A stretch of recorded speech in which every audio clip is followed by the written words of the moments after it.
Hello বন্ধুরা, তোমরা সবাই কেমন আছো? আশা করি তোমরা সবাই খুব ভালো আছো। আমিও ভালো আছি তোমাদের ভালোবাসায়। তো বন্ধুরা, আজকে একটা নতুন ব্লগ নিয়ে চলে এসেছি। আজকে আমি তোমাদের দেখাবো মাটন রেসিপি। তো কিভাবে আমি আজকে বাড়িতে খাসির মাংসটা গরম গরম লাল লাল খাসির মাংসের ঝোল বানালাম, সেটাই তোমাদের সাথে আজকে শেয়ার করবো। তো চলো বন্ধুরা, ভিডিওটি শুরু করা যাক।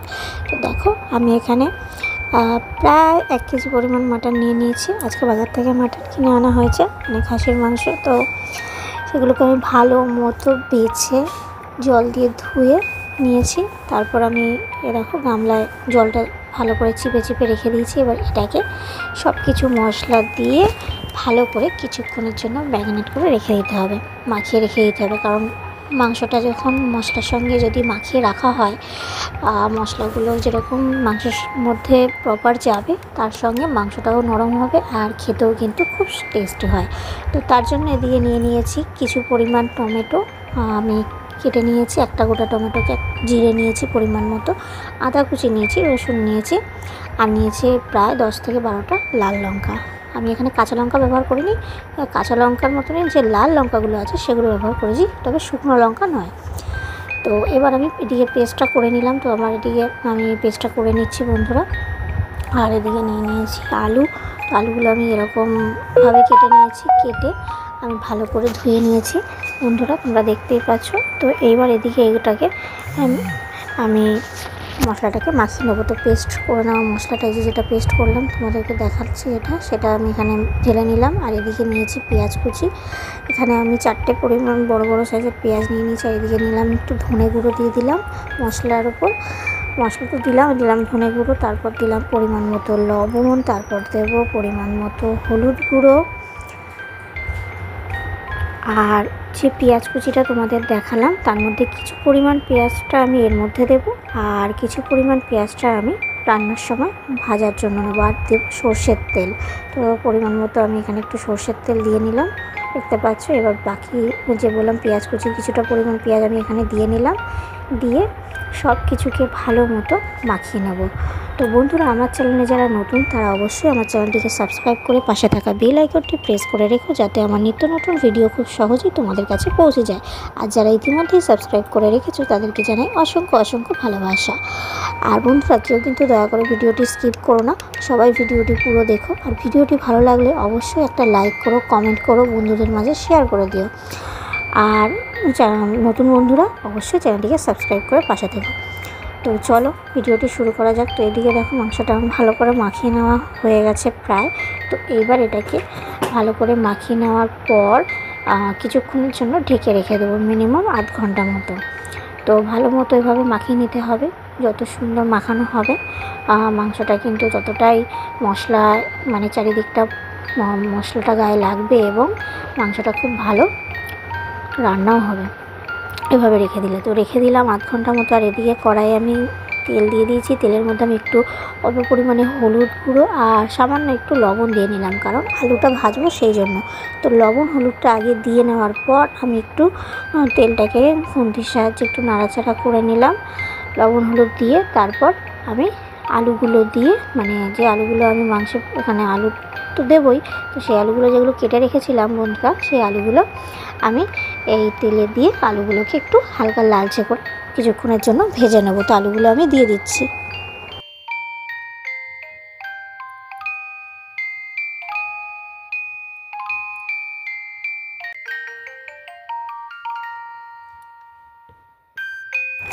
তো দেখো, আলুগুলো আমি সব কটা এক এক করে দিয়ে দিলাম তেলের মধ্যে। এবার এগুলোকে একটু নাড়াচাড়া করে নেব, দিয়ে বেশ কিছুক্ষণ ধরে এটাকে ভেজে নেব। নুন হলুদটা দিয়ে নিলে আলুর গায়ে নুন হলুদটা একেবারেই চলে যাবে, আর দেখতেও ভালো লাগবে। আলুটা বেশ লাল লাল ভাজা হবে সেই জন্য। আর নুনটা না দিলে হয়তো পরে আলুটার ঝোল থেকে লবণ শুষলেও অনেক সময় আলুর ভেতরে কিন্তু লবণটা ঢোকে না, সেই জন্য আমি লবণ আর হলুদটা আগে দিয়ে আলুটাকে ভেজে নিলাম। তো আলুটা আমার এখানে দেখো লাল লাল করে ভাজা হয়ে গেছে। এবার আমি আলুটা তুলে নেব। তো আলুটা আমি এখানে তুলে নিচ্ছি বন্ধুরা। তো অনেকেই মাংসের মধ্যে আলু খেতে পছন্দ করো, আমারও বেশ আলু খেতে ভালোই লাগে মাংসে। তো আমরা তো বেসিক্যালি আলু দিয়েই মাংসটা রান্না করি, বেশিরভাগ, খুব কমই আলু ছাড়া করা হয়। তো এবার কড়াইয়ে গরম কড়াইটা গরম করে নেওয়ার পর তেল দিয়ে দিলাম, তেলে দিয়ে দিলাম তেজপাতা, জিরে, গোটা গরম মশলা, একটা শুকনো লঙ্কা, সব কিছু দিয়ে এবার একটু ফোড়ন দিয়ে নেব। তারপর আবার খুন্তির সাহায্যে এগুলোকে নাড়াচাড়া করে নেবো। গোটা গরম মশলা, তেজপাতা যা যা আছে, শুকনো লঙ্কা, সেগুলো একটু নাড়াচাড়া করে নেওয়ার পর কেটে রাখা পেঁয়াজ কুচিগুলো এর মধ্যে দিয়ে দিতে হবে। তো আগে কিছুক্ষণ ধরে আমি একটুখানি নাড়িয়ে নিচ্ছি। দেখো ফোড়নটা হয়ে গেছে দেওয়া গরম তেলে। এবার কেটে রাখা পেঁয়াজ কুচিগুলো এক এক করে দিয়ে দিলাম। দিয়ে বেশ কিছুক্ষণ ধরে পেঁয়াজগুলোকে নাড়াচাড়া করে ভালো করে ভেজে নিতে হবে। পেঁয়াজটা যতক্ষণ না লাল লাল করে ভাজা হচ্ছে ততক্ষণ ভালো করে ভেজে নিতে হবে। তো পেঁয়াজটা দেখো এদিকে লাল লাল করে ভাজা হয়ে যাচ্ছে, আর এদিকে দেখো আধ ঘন্টা পর আমি ফিরে এলাম। মাংসটা ভালো বেশ মাখানো হয়ে গেছে আর মশলাও প্রপার মাংসের সঙ্গে মিশে গেছে। তো এইবার পেঁয়াজ ভাজা গরম তেলের মধ্যে আমি দিয়ে দিলাম মাখিয়ে রাখা মাংসটা। তো সব কিছু দিয়ে এবার ভালো মতো বেশ কিছুক্ষণের জন্য কষিয়ে নিতে হবে বন্ধুরা। তো আমি আজকে মাংসটা এইভাবেই রান্না করছি, সেটা তো সেইভাবে তোমাদের সাথে শেয়ার করলাম। তোমরা কীরকমভাবে বাড়িতে খাসির মাংস রান্না করো অবশ্যই কমেন্টের মাধ্যমে জানিও। আর আমার রেসিপি ভালো লাগলে অবশ্যই একটা কমেন্ট করে জানিও কেমন লাগলো। তো বন্ধুরা ভালো করে কষিয়ে নিচ্ছি বেশ কিছুক্ষণ। তোমরা তো জানোই মাংস কষাতে বেশ সময় লাগে, আর যেহেতু এটা খাসির মাংস বেশ অনেকক্ষণ ধরে কষিয়ে নিতে হবে, কারণ মাংস যত ভালো করে কষানো হবে ততই কিন্তু মাংসের স্বাদ দুর্দান্ত হবে। তো বন্ধুরা ভালো করে কষিয়ে নিতে থাকি বন্ধুরা। আর আবারও বলছি, দয়া করে কেউ ভিডিওটি স্কিপ করো না, সবাই ভিডিওটি পুরো দেখো। আর তোমাদের নিত্য নতুন কমেন্ট, ভালো ভালো সুন্দর সুন্দর তোমরা যেভাবে আমাকে কমেন্ট করে জানাও খুবই ভালো লাগে আমার। এভাবেই তোমরা তোমাদের কথাগুলো বা কমেন্টের মাধ্যমে অবশ্যই আমাদের জানিও, এতে ভিডিও করার উৎসাহ আরও বেড়ে যায় বন্ধুরা। তো দেখো মাংসটা আমার অনেকটাই কষে এসছে, দিকে তেলটা ছেড়ে এসছে। একটু এখানে দিয়ে দিলাম সস, দিয়ে দিলাম টমেটো সস অল্প পরিমাণে দিয়ে দিলাম। এতে কিন্তু বেশ স্বাদ হয় বন্ধুরা মাংস। তোমরা আমি ঠিক জানি না তোমরা অনেকে সস ব্যবহার করো কি না, তো অবশ্যই একবার ট্রাই করে দেখতে পারো। আমরা কিন্তু খাসির মাংসে একটু সস ব্যবহার করে থাকি, তো বেশ এটা ভালো লাগে খেতে। তো অবশ্যই তোমরা বাড়িতে ব্যবহার করতে পারো। আর যারা মনে করছো সস ব্যবহার করবে না তারা অবশ্যই স্কিপ করতে পারো, কোনো ব্যাপার নয়। তো এদিকে আমি দেখো যেই গামলাটায় আমি মাখিয়ে রেখেছিলাম মাংসটা, সেটা আমি গরম করতে দিলাম, জল বসিয়ে গরম জল করার জন্য।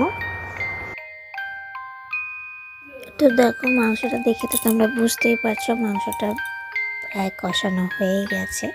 তো এইবার যে গরম জলটা বসিয়েছি মাংসতে দেওয়ার জন্য, সেই গরম জলটা এর মধ্যে দিয়ে দেবো। তো দেখো, তো প্রথমে আমি খুব বেশি একেবারে পুরো গরম জলটা দিচ্ছি না, প্রথমে আমি অল্প করে গরম জল দেবো। তার আগে বন্ধুরা আমি যে আলুগুলো ভেজে রেখেছিলাম নুন হলুদ দিয়ে, সেই আলুগুলো দিয়ে নেবো, দিয়ে আরেকটু কষিয়ে নেবো, তারপর আমি জলটা অ্যাড করব।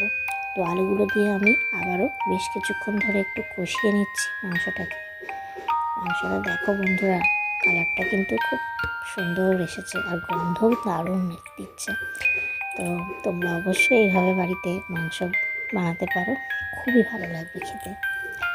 তো বন্ধুরা দেখো এবার মাংসটা আলুর সাথে কষানো হয়ে গেছে। এবার আমি গরম জলটা দেবো। তো অল্প অল্প করে দেবো, প্রথমে তো বললাম। তো আমি হাতার সাহায্যে অল্প করে গরম জলটা একটু দিয়ে দিলাম।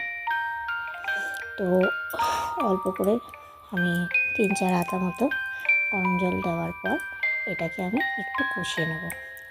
অল্প করে কিছুক্ষণের জন্য এটাকে আমি কষিয়ে দেব। তো আবার বেশ কিছুক্ষণ ধরে নাড়াচাড়া করে নিচ্ছি, তোমরা দেখতেই পাচ্ছ। তো অনেকটাই মাংসটা হয়ে এসছে। তো এইবার আমি পুরো জলটা এর মধ্যে দিয়ে দেবো। তো গরম করে রাখা জলটা দিয়ে দিলাম। তোমরা অবশ্যই গরম জল ব্যবহার করবে, এতে মাংসটা ভালো গলবে এবং তাড়াতাড়ি রান্নাটাও হবে আর খেতেও ভালো লাগবে। আর গরম জল না দিয়ে যদি তোমরা ঠান্ডা জল ব্যবহার করো অনেক সময় না সময়টা বেশি লাগে। যেহেতু আমি কোনো প্রেসারে সিটি দেইনি, তোমরা বুঝতেই পারছো পুরোপুরি কড়াইয়ে করেছি, তো সেই জন্যই বললাম। আর এদিকে দিয়ে দিলাম গুঁড়ো গরম মশলা। তো গরম মশলার গুঁড়োটা আমি এখানে দিয়ে নিলাম। দিয়ে দেখতে পাচ্ছ মাংসের ঝোলটাও খুব ভালো ফুটতে শুরু করেছে। তো অনেকক্ষণ ফুটে আসার পর গুঁড়ো গরম মশলাটা দিয়ে দেওয়ার পর আমি হালকা করে একটু নাড়াচাড়া করে নিলাম বন্ধুরা। তো নাড়াচাড়া করে নেওয়ার পর আরও বেশ কিছুক্ষণ ধরে এটাকে ফুটতে দিচ্ছি। তো আমার আজকের মাংস রান্না তো হয়ে গেল, সেটা তোমাদের সাথে তো শেয়ার করলাম। তো বন্ধুরা, তোমরা অবশ্যই কমেন্টের মাধ্যমে জানিও আমার এই রেসিপিটি তোমাদের কেমন লাগলো। আর এই রকম খাসির মাংসের লাল লাল ঝোল গরম গরম ভাতের সাথে কিন্তু দারুণ লাগে বন্ধুরা। তো তোমরা অবশ্যই বাড়িতে এভাবে ট্রাই করতে পারো। আজকের মতো ভিডিওটি আমি এখানেই শেষ করছি বন্ধুরা। তোমরা সবাই ভালো থেকো, সুস্থ থেকো। টাটা, অনেক অনেক ভালোবাসা।